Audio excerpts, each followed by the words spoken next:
Okay, welcome everybody. I am so excited for tonight's masterclass. I'm going to continue to let folks in the waiting room as I see them pop in, but I want to get right to it this evening because we have a fabulous guest, a fabulous presenter joining us.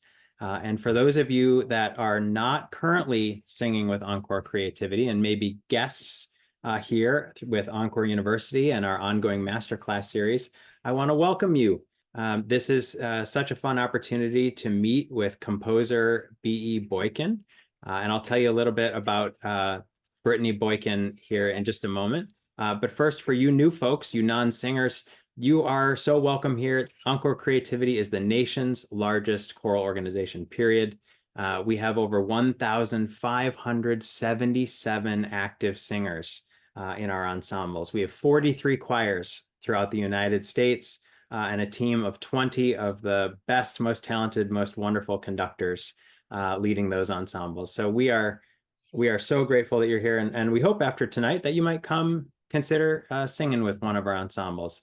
All of the information about upcoming masterclass series and about where you can sing for us here at Encore Creativity is on our website, encorecreativity.org. But without further ado, we're here for a masterclass session.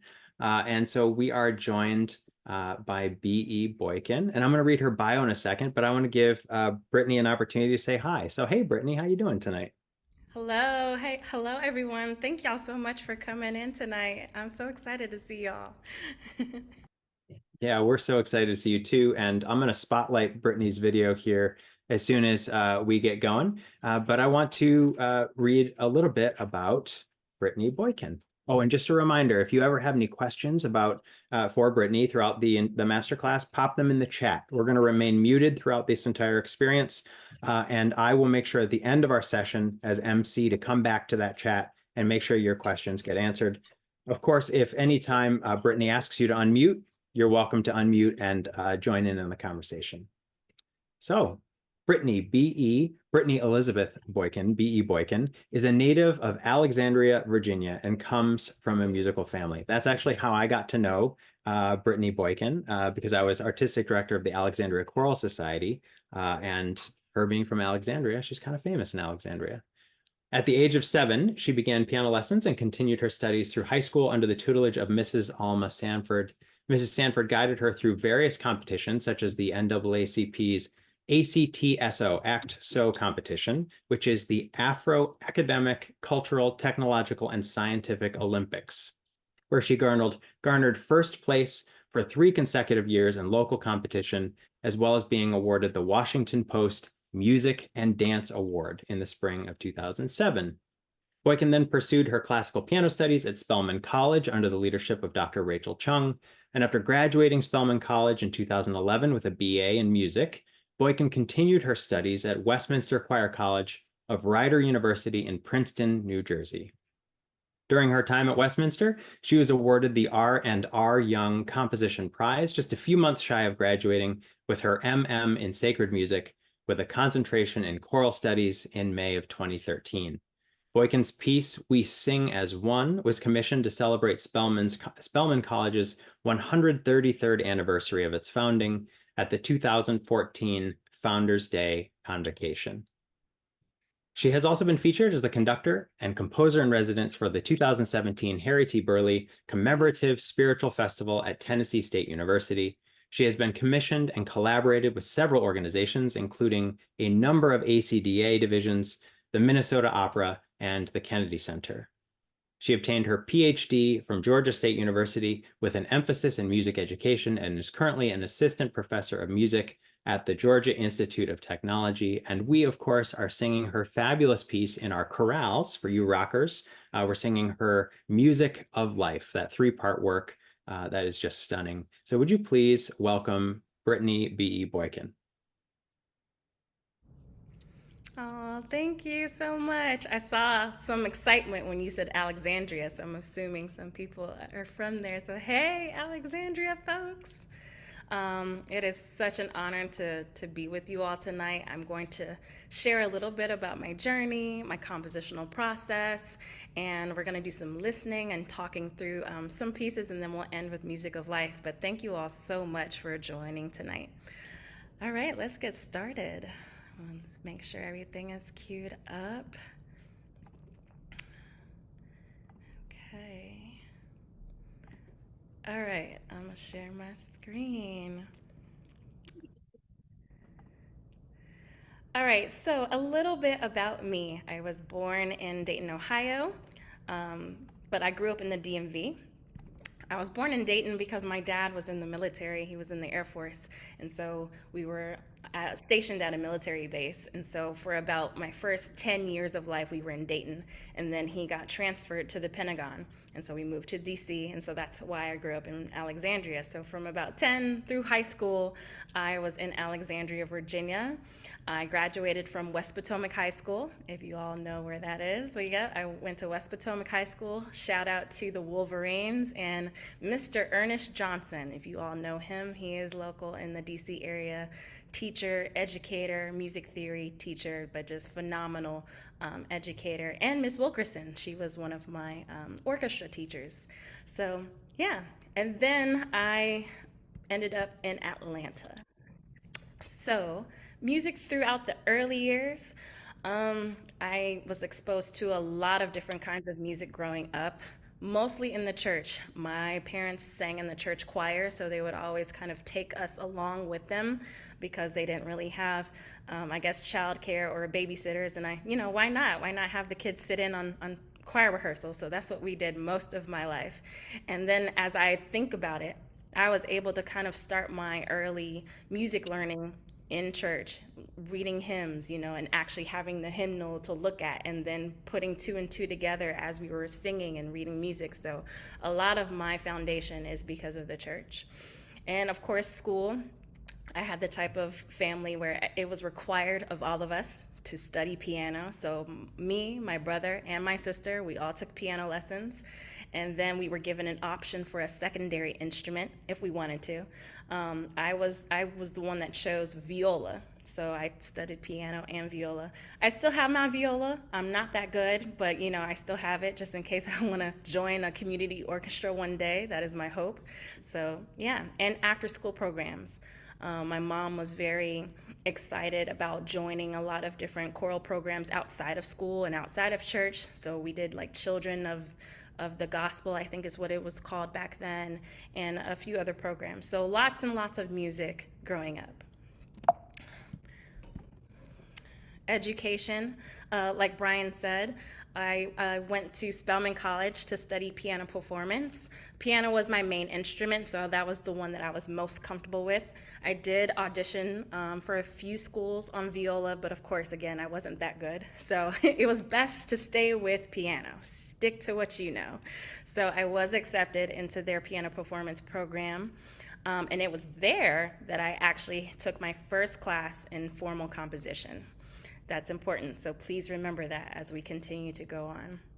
And then I went to Westminster Choir College to study sacred music, but with an emphasis in choral studies. That's basically just a fancier way of just saying church music with a conducting emphasis. Yeah, so that's what I did at Westminster Choir College. And then finally, the PhD. With some teaching and all the stuff behind me, I was able to apply to a PhD program here in Atlanta at Georgia State. And that was a PhD in teaching and learning with an emphasis in music education. So, not necessarily a music degree. I know people always ask me, well, why didn't you do the DMA? And that's more of like the performance degree in music. I really wanted to, but of course, access. I think UGA was the closest school that had the DMA in conducting or in music, and Georgia State was in Atlanta, was in the city, and so it was just logistically, it just made sense for me to stay here in Atlanta. I was able to work and stay in the city, so Georgia State it was, and yes. So, how did composition come into play as far as my life? People always ask me because if you remember, or who remembers? Actually, that's a good way to pause. Who remembers the first college where I took a composition class? Drop it in the chat if you remember where that was. Yes, very good. Thank you. Awesome listening. Awesome, awesome, awesome. Yes, so Spelman College was the first place that I took formal composition. And I say formal only because up until that point, as a kid, middle school, high school, I was songwriting, but I didn't really know notation. I didn't really know theory. So I was kind of just, writing songs and didn't really have any idea what I was doing. So composition, first class, Spelman College, and that was where I kind of started. So again, you're kind of as a kid, I had like this journal as a kid, and I put all of my songs and all of my poems in this journal diary thing, and I just kind of kept it with me through college. And so as a music major at Spelman, it was required of everyone to take an intro to composition class. And I'll never forget it because it was the first time that I was being forced to actually notate songs and to put them on paper and to kind of understand the theory behind it.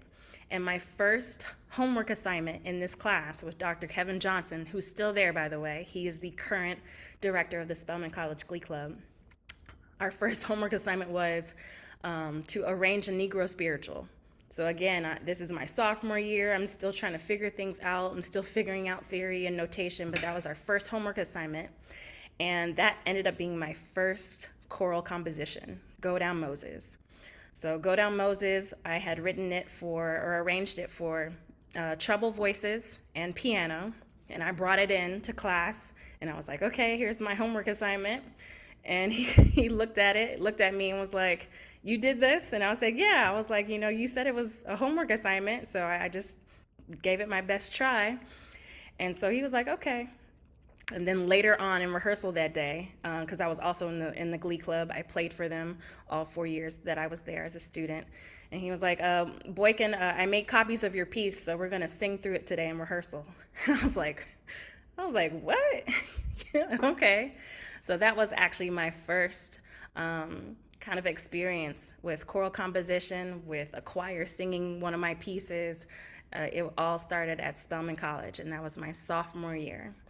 So yeah, after that, it became a thing that I just kind of did on the side. I did a few competitions, I entered a few festivals, but I really treated composition more like a hobby. I wasn't sure or set in making it a career, just because I was still new and I was trying to figure things out.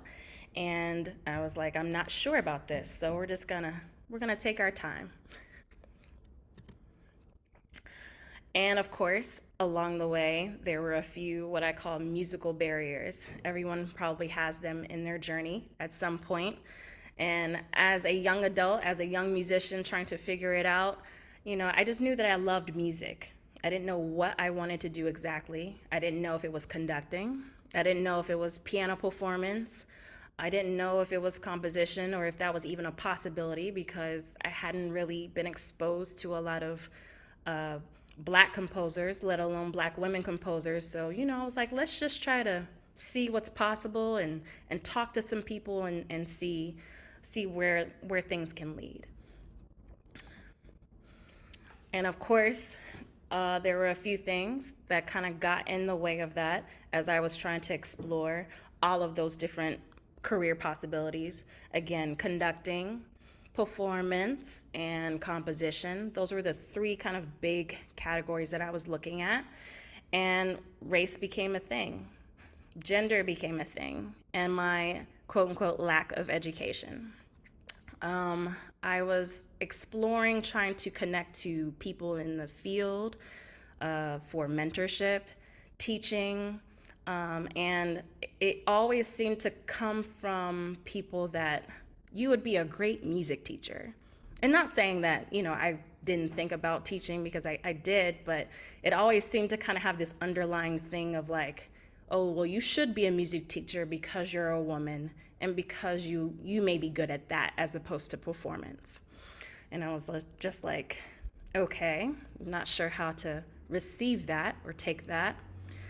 And then composition seemed interesting to me. I knew that I loved it, and I knew that I loved, writing on the side. And I was like, okay, well, let me try composition and see what people say. I tried to get a lot of things published. I had a few friends that were getting their works published, mostly men, of course, but I was like, okay, maybe I can try talking to the same people they're talking to. But that also didn't work as well. It seemed like, okay, well, yeah, you probably should think of something else. Composition is just, it's more of a serious art, and it seems like you treat it more like a hobby. And I received that because I had already said, I wasn't quite sure about it. So I was like, okay. But when it came time for applying for my doctorate, I was very interested in possibly exploring a DMA or a performance degree in composition. By that time, this is about 2019, I had a few pieces in my catalog already, and I was like, you know what? I would really love to try composition as a degree. And I applied to about 5 different programs, all of them, very well known throughout the country. And I got rejected from all of them. And I remember a composer well known at the time told me, well, it's because you don't really have education in composition. It seems like, your music is not well known. And of course, you've never studied formally before. So you probably, again, should just focus on teaching music. And so I was just like, okay. But I knew that I loved writing music. And I was like, if I'm going to continue to write songs and I'm not sure what's going to come of it, I need to be able to protect what I'm creating. So I had this crazy, crazy idea to be a CEO of my own publishing company. Yeah. So we decided to start our own publishing company, and we decided to sell and distribute pieces that I had written up until that point through the company. It gave me creative freedom. I really enjoyed just kind of the flexibility of being able to create and not having to answer to a higher power or see if they were going to accept my piece or not. Or I just really enjoyed that part. And it allowed me also an opportunity to collaborate with a lot of different people, a lot of different artists, organizations, you name it. So I created my own website. I created my own catalog. And I just tried to be as accessible and technology forward as possible. But it was a lot of work, y'all. A lot of work. Running your own company. If someone had told me it was going to be as much work as it was, I probably would have thought twice about it. But I have loved it. It has created so many opportunities for me, and I'm so grateful. But yeah, I shared my catalog on my website. So a lot of those things included choral pieces, treble, and SATB. By that point, I had done a few festivals where I had composed a few art songs with a lot of Black poetry. Some of it included some of Maya Angelou's poetry as well, and some instrumental pieces. But I knew if I was going to be quote unquote serious about composition, that I had to make myself visible and accessible. And this is probably all about maybe 2015 or so that I launched this company and that I started my own website. And so again, I don't think I went into it with the idea of making millions of dollars, but I just wanted to be able to protect my music, and for people to be able to find a way to reach out to me, and for that them to have that access, and vice versa. And so things were pretty good. Went well, and I was like, okay, we can just focus on the self-publishing for right now and see how it goes. So I'm gonna jump a little bit to my artistic process, and then I'm going to share a few pieces with you, and then we will have some time to chat and ask questions, or just share thoughts.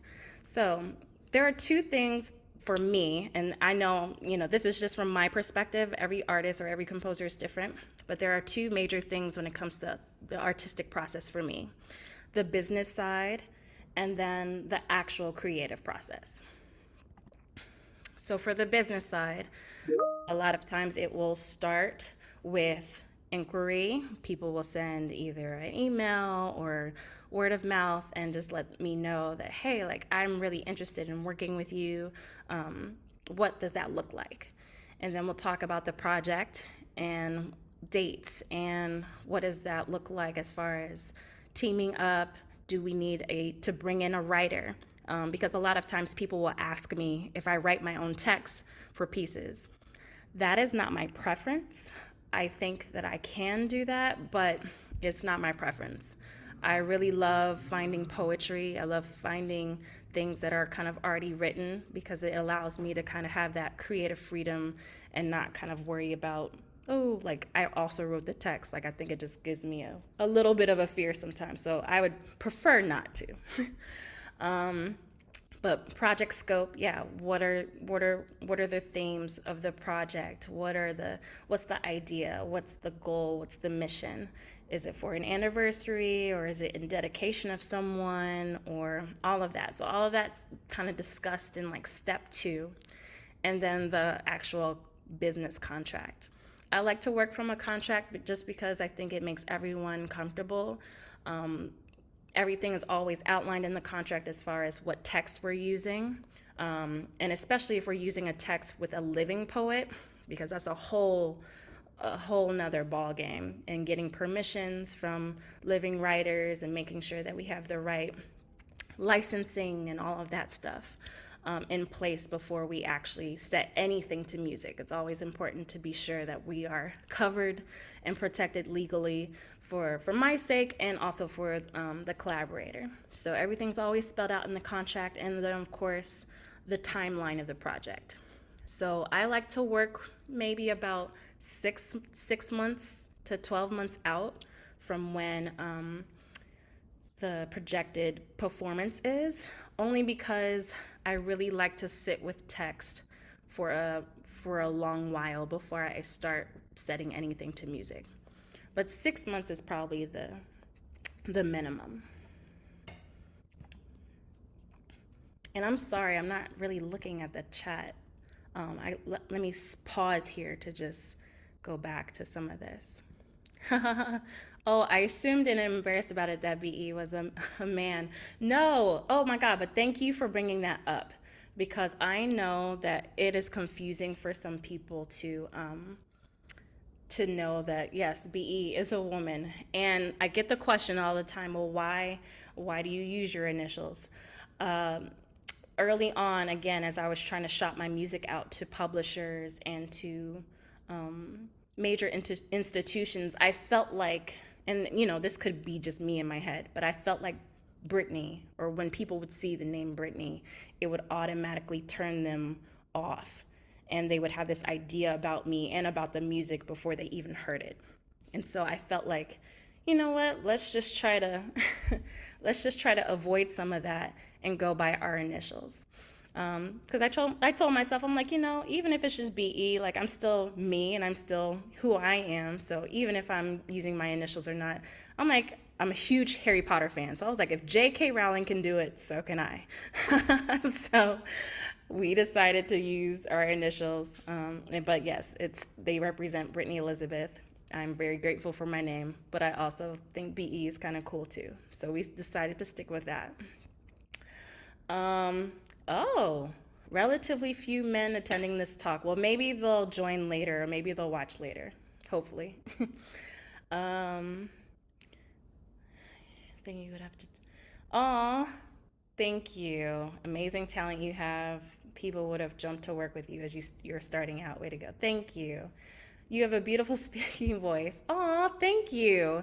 Do you ever perform your art songs personally? Now, Jacqueline, I'm gonna tell you, I don't think. I'm getting ahead of myself as far as my slides. I do not sing. I get that question a lot. Like, oh, do you sing? No, I sing in the privacy of my own home, but that is it. I'm a choir director, so I feel like I can model well enough for my choirs, but no, I don't sing. I don't sing solo, and I don't sing yeah, out in public. But thank you. That's very kind. I will possibly attend the spring concert or your spring performance of your concert in the spring. I'm trying to work it out, but fingers crossed, I can probably do it. How did you use social media to promote your company? Good question. And then I'll get back to the slideshow. So I use social media. I use Facebook and I also use Instagram. And I don't know if you all know that sometimes you can create hashtags or include all of these hashtags like composer, hashtag composer of Instagram, hashtag composer of whatever, black composers. And so they will pin your post or whatever your content is to all of those hashtag profiles. So I think social media has definitely helped a lot in that regard. So I try to use social media in that way. I'm very bad with it because it's just a lot going on. Social media is a lot to keep up with. And, if you're kind of doing it all on your own, you don't really have all of the time that you would like. So sometimes I get behind in posting things. I'm going to pause there and I'm going to go back. So, Brian, or no, I'm sorry. Oh, okay, we're good. Oh, that was all the questions. Cool.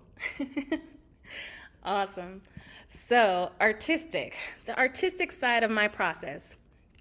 People normally ask me, what comes first, text or the music? And it honestly depends on the piece. I'm one of those composers where it could be either or. And a lot of pieces have been different. Sometimes the text comes first and then the music comes later. Or the music will come first and I'll be in Trader Joe's with my phone and I'm like humming a melody into my phone for the voice memo recording and trying to remember something so I can get home and then find a text. And maybe the text comes weeks or months later. So I have all of these memos in my phone of like melodies and things like that I have heard while I'm out in public. And so, I'm just waiting for the right text, or, sometimes maybe it's a scripture or maybe it's a little vignette, you just never know. But I always like to record and hum into something so that I can remember it. So, with that in mind, part of the process for 26 Ways of Looking at a Black Man. This is a relatively new song cycle that I wrote last year for baritone and piano. And a lot of the text were small, little short, like vignettes of a Black man's experience. And so there were actually 26 of these little vignettes. And so I'm actually going to show. I'm gonna stop sharing really quickly and show you the poem in its entirety so you can see it. Let's see. All right, let me reshare.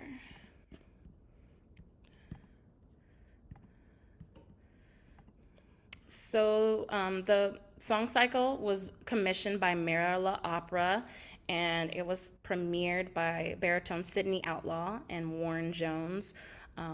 Phenomenal pianist extraordinaire Warren, who has played for all of the people, you name it, Kathleen Battle, Jesse Norman, who's who. And Sydney, of course, Sydney Outlaw, phenomenal baritone voice. We're actually going to hear a little bit of the song cycle in a little bit, but he is just incredible. And so I was excited because this is the first time that I'm writing for a lower voice. A lot of my art songs up until this point had only been for soprano, and people were emailing all the time like, when are you gonna do something for the lower voice? And I was like, I'm just waiting on the right opportunity. And here the opportunity came with Marilla Opera and Sydney Outlaw. So I was so excited.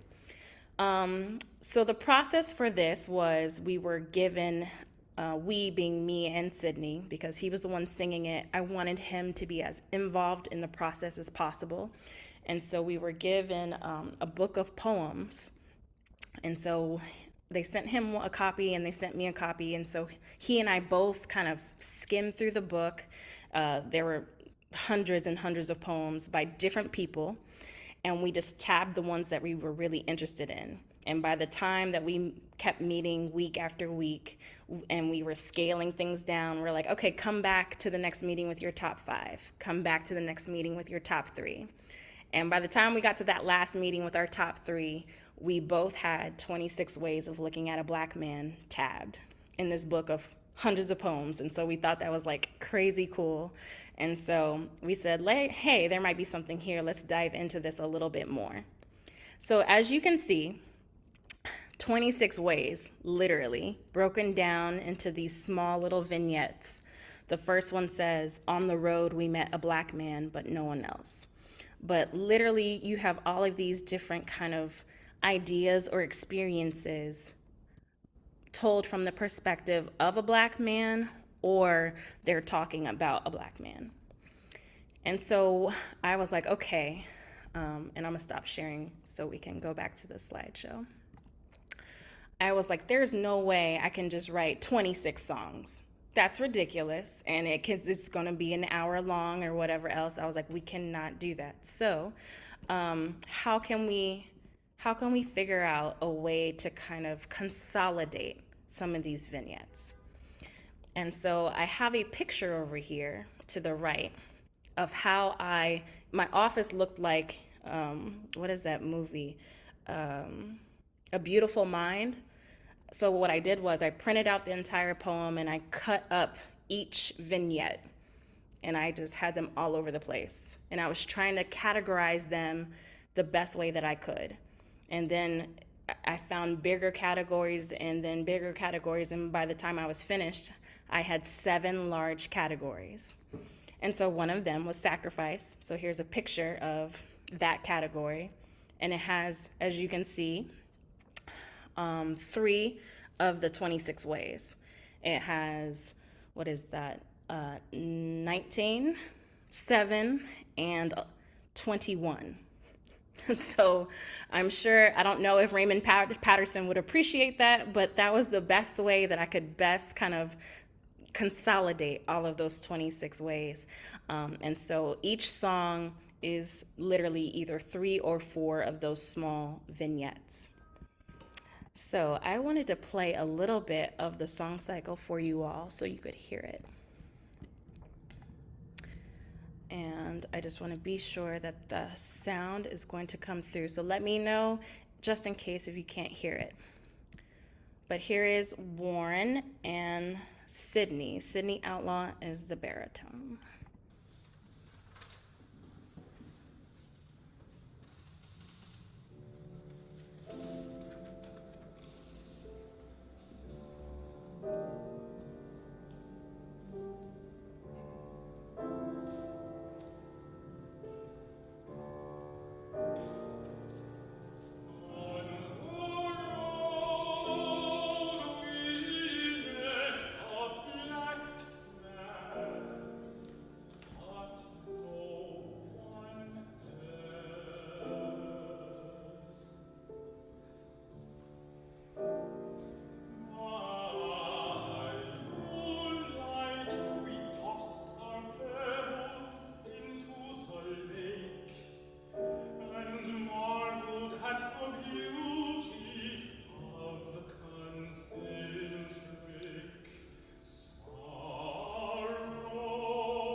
So that was song one. I see that some people are having some trouble like hearing, so I want to maybe try that one more time and play you one more short clip. So also, I'll say as I'm talking through this, 26 Ways of a Black Man, there are 7 songs. And I think it was really important for me and for Sydney, the baritone. I wanted to be sure that even though we were talking about the Black male experience through these vignettes, I wanted to also capture the beauty and the variety of Black music. So each song is different. There's a little bit of jazz, there's a little bit of gospel, there's a little bit of trap or hip hop because I'm from Atlanta, so I had to include that a little bit. So all of the songs also sound musically different. All right, I'm gonna try it one more time and try to play. I'm gonna try to play the gospel one if I can find it. So bear with me as I'm trying to search through it. Sorry. Turn it down some. How about that?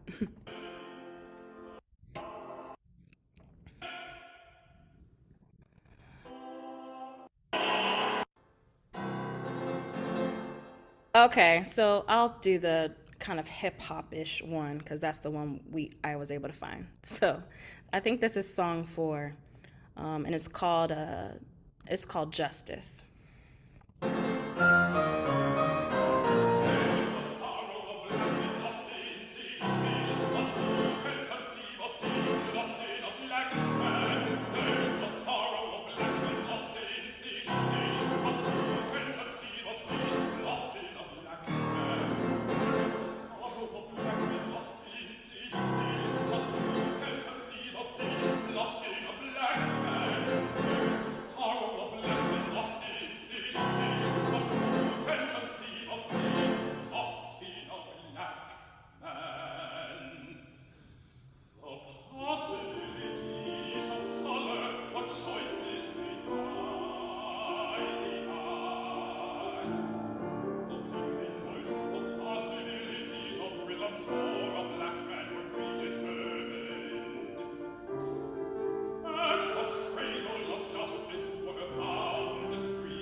So that is 26 Ways, or part of it, yes. So it is a relatively new song cycle.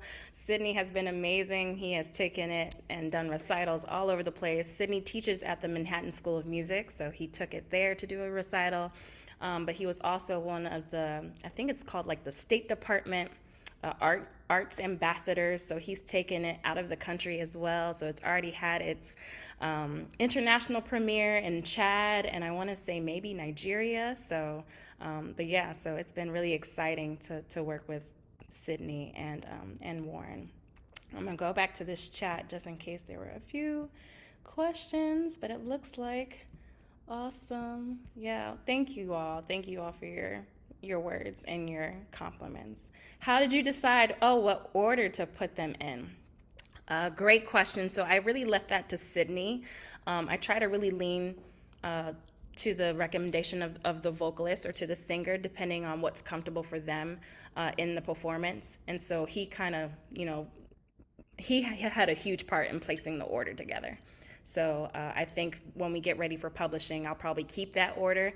We wanted to tell a story, but again, I think it was also important for him vocally what would work and what didn't work. So he chose those songs that would, I guess, help his voice along the way in telling the story as well. Great questions. All right, let's go back to my slide.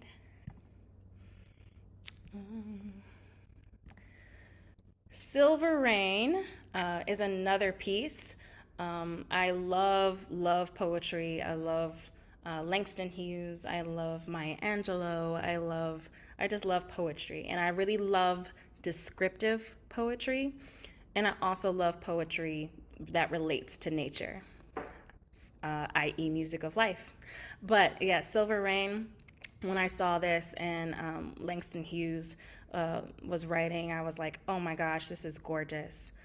Just the idea of Silver Rain, and I did my own research and what the symbolism is of silver rain and like washing away, and then like the resilience of it all, or at least other people's interpretation of it. And I just thought it was so beautiful. But of course, you have the imagery of nature in here.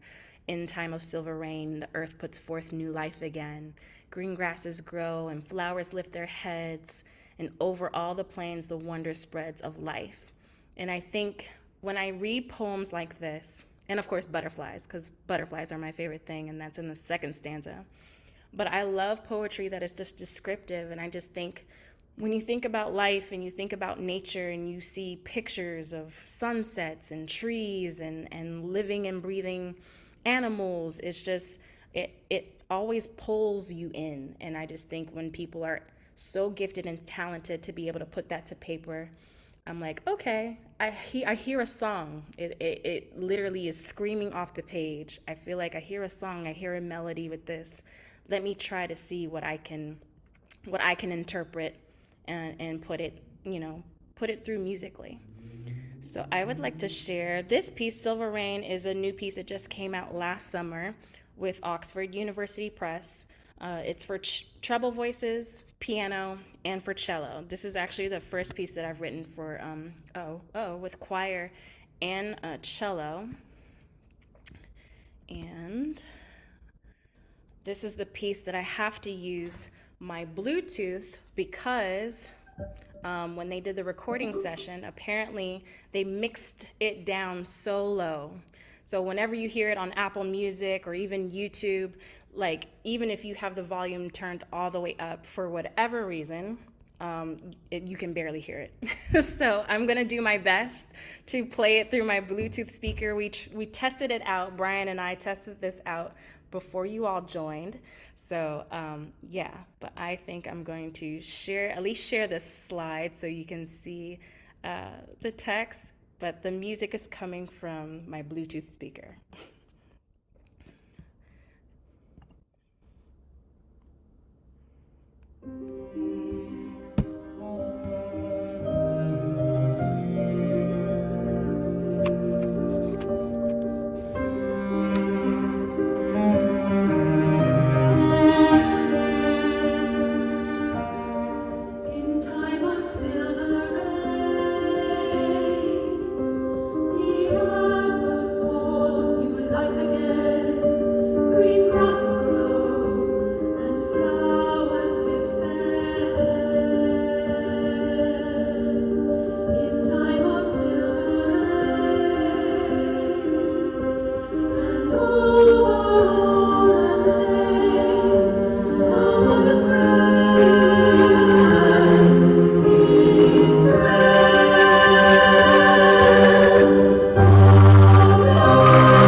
Yes. Oh, thank you. And thank you to whoever shouted me out and let me know my Bluetooth speaker was too close to y'all. So I appreciate that.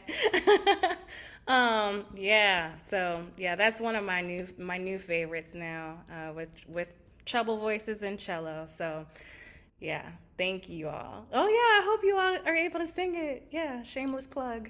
Yeah. Awesome. Yeah, thank you. Yeah, so whenever I read poetry, again, with nature, it literally just it makes me sing. So Music of Life is definitely one of those pieces, but so is Silver Rain. So I love, love, love nature and imagery. All right, let's go back to the things. I think it's this one. All right, I have one more piece I'm going to share with you before we get into Music of Life and then our questions. As God Imagined. I know a lot of people know that I write choral stuff and all of the things. I also had the pleasure of writing some instrumental pieces. This is one of the pieces that came through COVID. And so, a phenomenal organist, Pamela Ruista Feenstra, reached out and just asked if I would be willing to write a piece for organ. I mean, and I told her, I was like, I can try. I was like, I've never written anything for organ. I had dabbled in organ lessons with Joyce Johnson at Spelman, but I didn't feel comfortable enough knowing the instrument that well. So I just told her, I was like, I'm willing to try, but you'll definitely have to help me out. Piano, I can do. Organ, not so much. But she was very gracious, very patient. And so we were able to do a few check-in sessions, and then she was able, and I love this about this collaboration because she's an actual organist. She was able to help me notate the registrations on the piece as well, so that way when it was published and when it was available to other organists, she could share what worked for her and the things that she liked, but of course all of that's subjective, and so people can kind of make their own registrations depending on what their preference is. But yeah, so she was super helpful through this process, and so I'm gonna play her recording for you all. So this is my first organ solo, coming to you from Pamela. Let me see where it went. Yes, all right, here we go. And it's called As God Imagined. So she premiered this at one of those, I'm not gonna get it right, one of the major organ conventions. I'm not sure which one, but it was in 2022 in DC. I remember that, and I'm not sure of the church, and I know she's probably gonna be upset, but it was at one of those major organ conventions that summer. But here it is, As God Imagined. That was the theme of the conference that year, and so she wanted to premiere it there, so that's why it's the title. All right, here we go.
Thank you.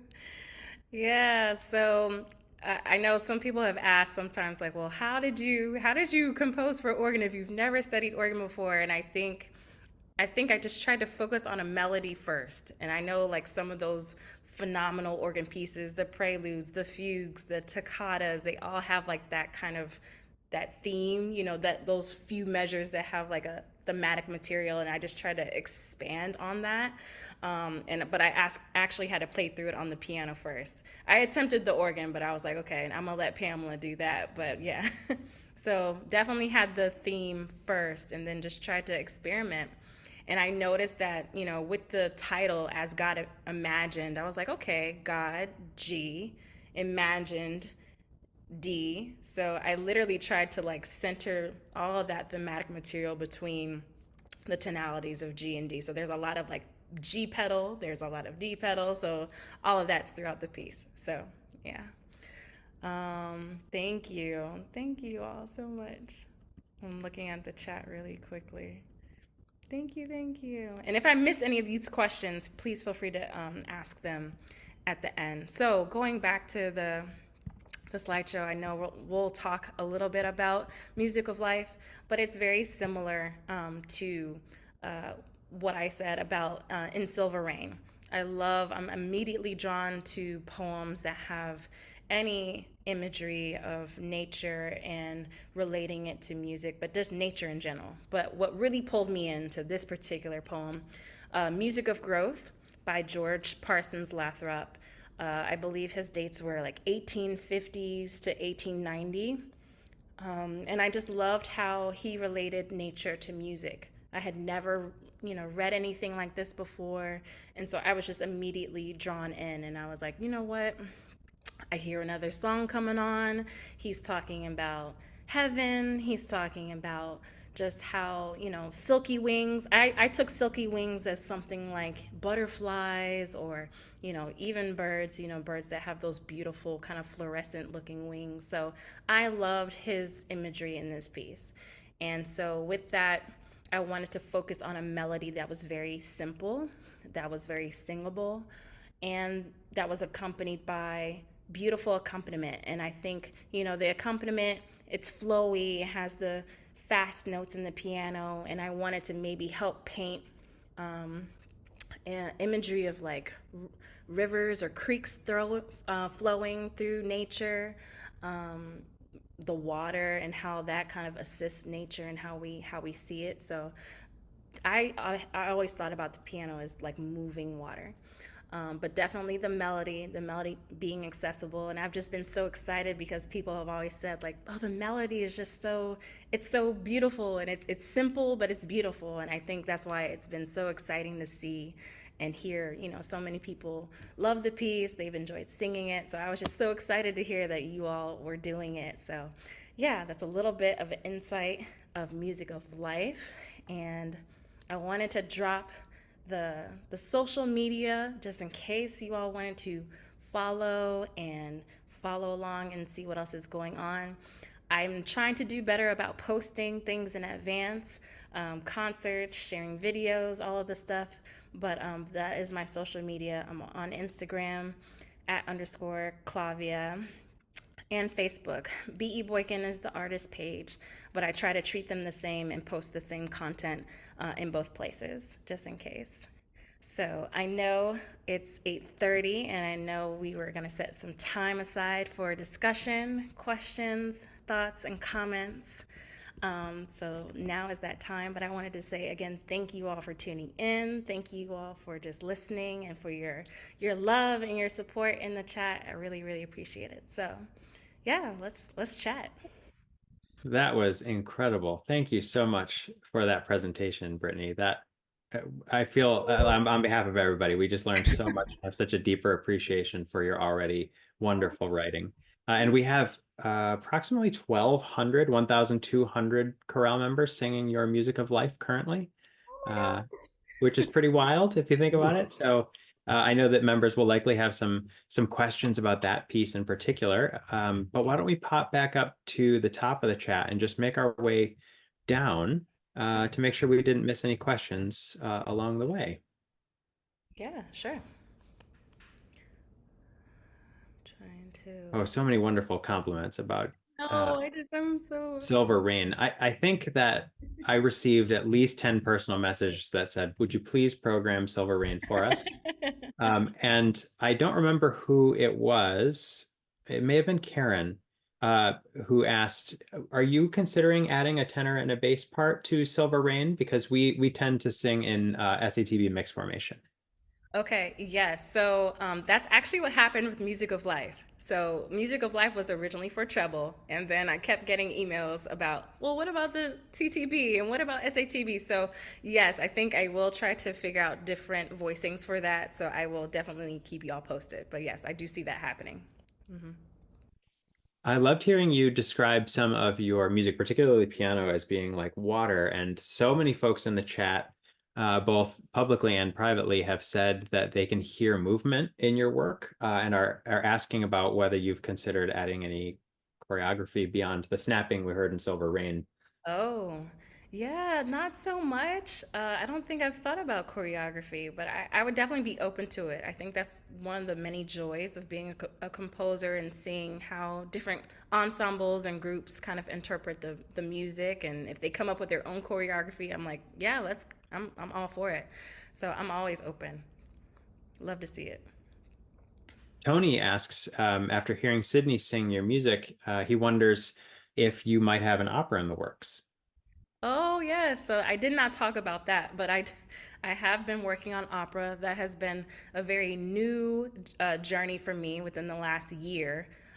We've had a lot of opera projects. So I was in the American Opera Initiative program through the Kennedy Center last year with their 20-minute opera program. So that was my first kind of uh, experience with opera, but after that, it has been commission after commission for writing opera, which I've been nervous but excited about. So, yes, we are doing opera now.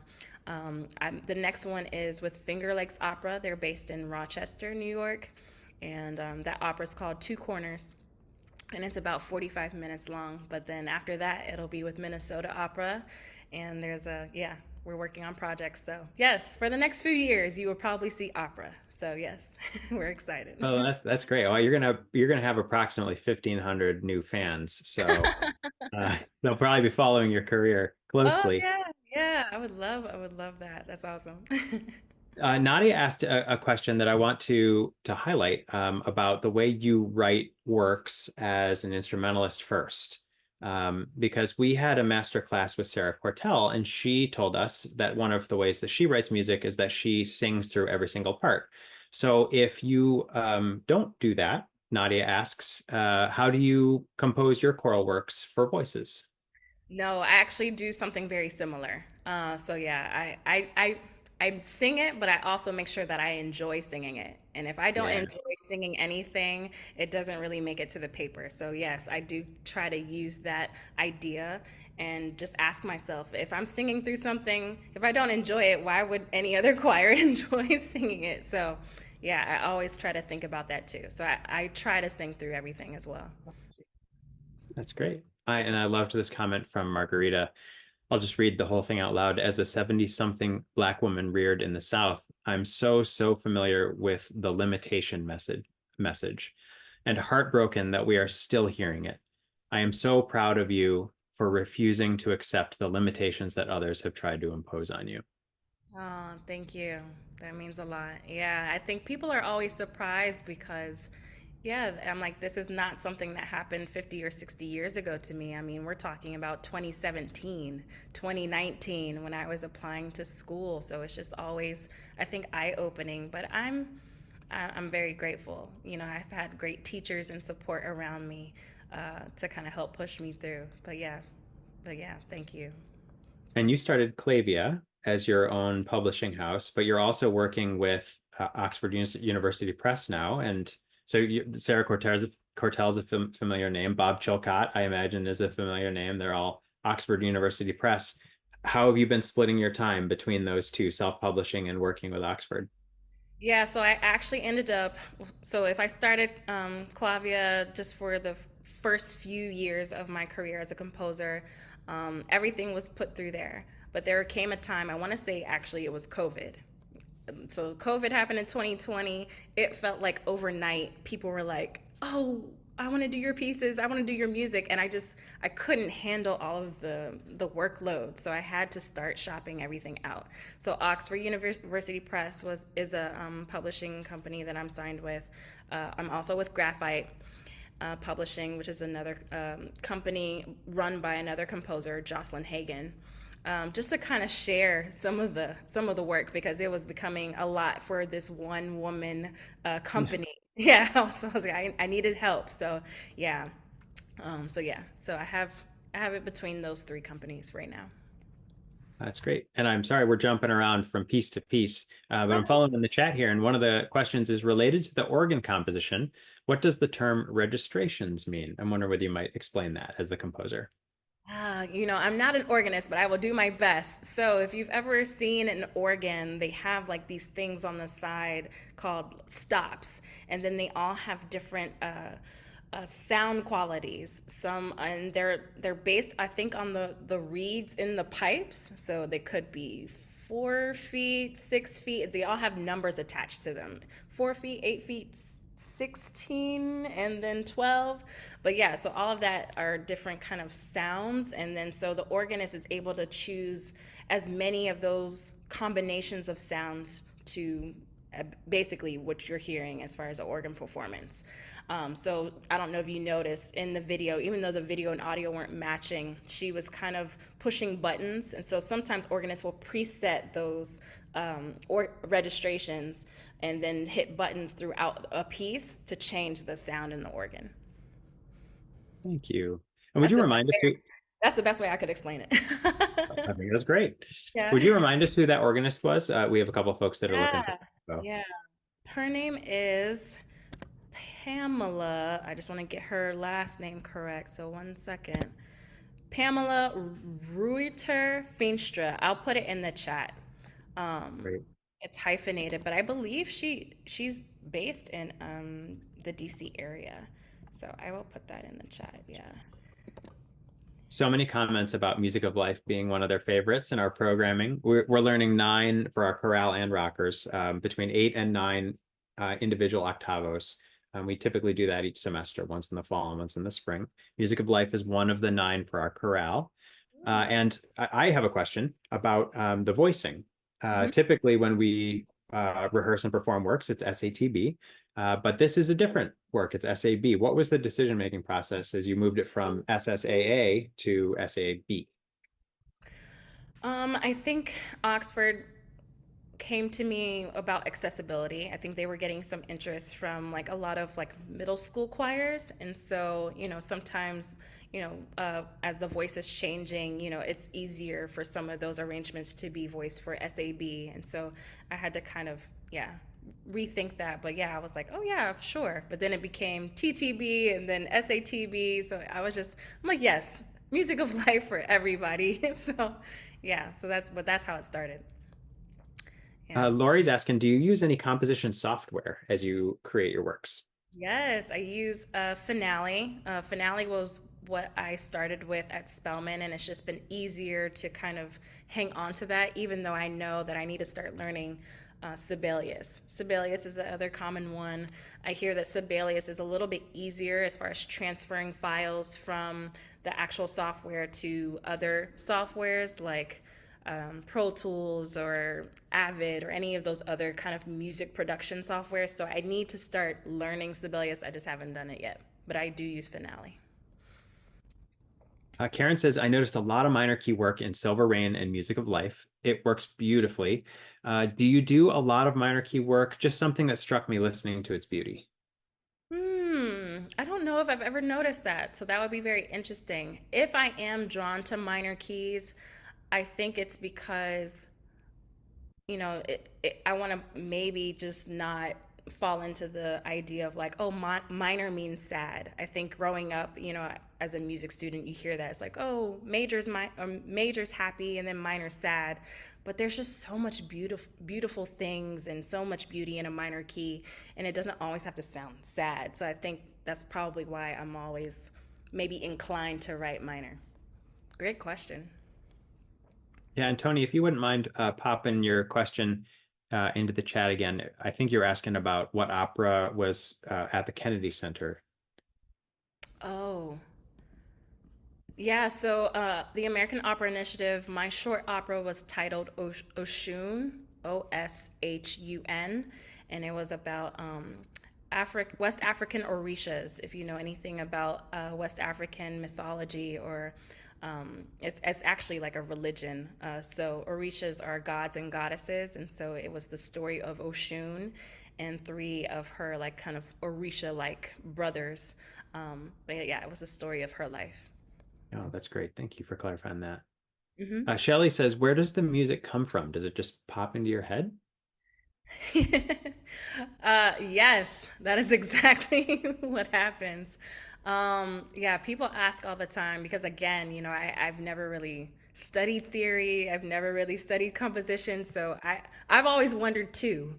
So it's always been very interesting to just feel like I have no idea where this music is coming from. But, in my heart of hearts, I'm like, I know where it's coming from. I'm just grateful to be a vessel and for God and the universe to kind of use me in this way. But yeah, I'm always amazed at how it's just kind of able to literally just, it feels like it just kind of falls out of me. I love that. And Jane says that Jane sings in New York City, and she said that there are two former professional New York City ballet dancers currently singing with Encore in New York City. And if you want to call upon us to help you do your first piece set with choreography, you let us know. Oh, Uh, yes, let's do it. Let's do it. I've always wanted to tap into ballet. And so, yes, I would love to do that. That would be amazing. So I have one more question for you, and it's about commissioning new works because we would love to work with you in the future in commissioning a new work for Encore Creativity. And I'm interested in learning where the nervous part is for you. Is it in presenting the new work that you've created to the person that commissioned it for the first time, or listening to it performed for the first time? I think it's I think it's in presenting it for the first time.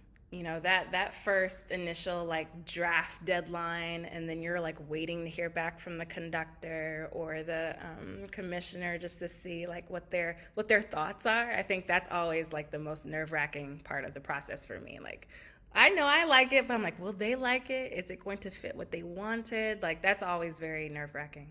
Yeah. Yeah. Are there any more questions, folks? You can feel free to pop them in the chat. I think I had a few in the private chat, so I'm gonna just try Sure. to see if I can look at some of these. Um, Ellen asked if it was the recital series from Paul Hardy. So I do believe other organists have played it. Um, so yes, I think that was actually one of the programs. But I'm not sure if that was the premiere program, but I do remember seeing that it was done at a summer festival. Um, let's see. I think that was it. Anita asked, what do you like to listen to on the car radio? And I love that question so much. Oh man, I'm so ashamed, but I listen to everything but choral music and classical music. So I am in Atlanta. I love my rap and my hip hop and my trap music. I am in the heart of the city, so that is what is currently playing in my radio. Oh yeah, at all times. That's great. And Claire asked one more time if you wouldn't mind putting your social Oh account yeah, into the sure. chat so folks could follow you on Facebook and Instagram if they would like. Yep. Facebook. Yeah. Yeah, I'm not one of those composers that listens to a lot of choral music. I'm so ashamed to say. Yeah, I'm not one of those. But I do enjoy it sometimes. I do, but just not all the time. Very good. Brittany, thank you so much for your time this evening. This was fabulous. Of course. We really enjoyed getting to know you and your works and your compositional process and your inspirations. And we really hope, and I'll certainly email you about this, but we hope that you'll consider, if you're free, attending on Saturday, May 4th at Capital One Hall. We have a big performance there. Probably about 300 of our chorale singers and the same number of our rockers will join us for a concert on that main stage, and we'd love to have you in as an honored guest. Well, thank you. Yes, it is on my calendar. I'm trying to be sure that I do or do not have church the following day, so we will see.